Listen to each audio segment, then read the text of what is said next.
দাদা পাউ কি তৈরি করছো? হ্যাঁ, তাহলে তোমাদের জন্য একটা তৈরি করি। আচ্ছা, তা তুমি নাকি খুব সুন্দর গান করো, একটু গান শোনাবে না আমাদের? অবশ্যই শোনাবো, অবশ্যই শোনাবো।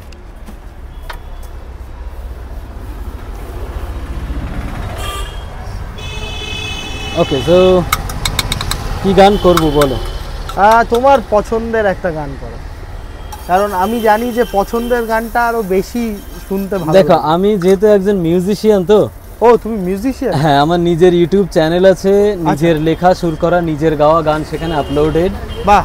সো যেহেতু আমি একজন মিউজিশিয়ান, আমার অপছন্দের গান নেই বললেই চলে।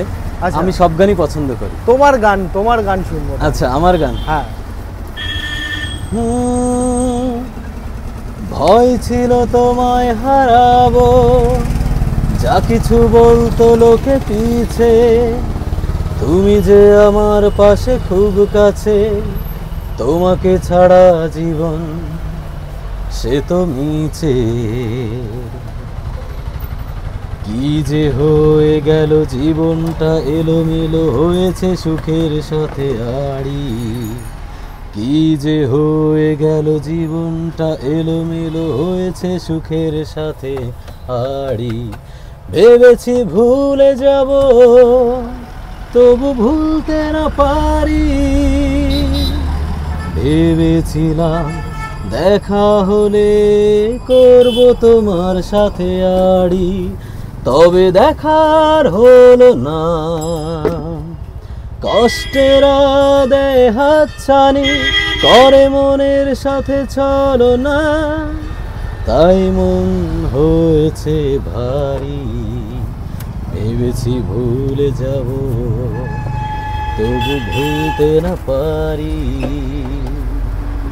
ভেবেছিলাম দেখা হলে করব তোমার সাথে আড়ি। সুন্দর লাগলো।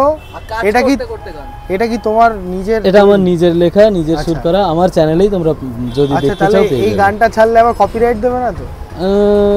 কপিরাইট না, তুমি হচ্ছে যদি ইনকেস যদি কপিরাইট যায়, আচ্ছা, তুমি আমাকে একটা রিকোয়েস্ট পাঠিও, ওখান থেকেই রিকোয়েস্ট পাঠিও ওনারকে, আমি তোমাকে মানে কপিরাইটটা আচ্ছা আচ্ছা, যেহেতু ওনার আর সামনাসামনি আছে তো প্রবলেম একদম একদম। আর তোমার পাউ তৈরি করার স্টাইল এবং তৈরি করার দেখেই মানে জিভে জল চলে আসে। এখন খেয়ে দেখো, আমি হাইজিনটা মেইনটেইন করছো তুমি, কারণ একে তো রাস্তার উপর স্টল করেছি, তার সাথে আবার আমাদের যে ধুলোবালি, তো এটাকে মেইনটেইন করাটা একটা ইম্পর্টেন্ট ব্যাপার। ইভেন আমি শুধু না, যে খাবে সেও মেইনটেইন করে খাবে। ও এটাও আরে দারুণ দারুণ সুন্দর ব্যবস্থাপনা দাদা, মানে হাত ধোয়ার থেকে এইটা কিন্তু বেস্ট। হ্যাঁ,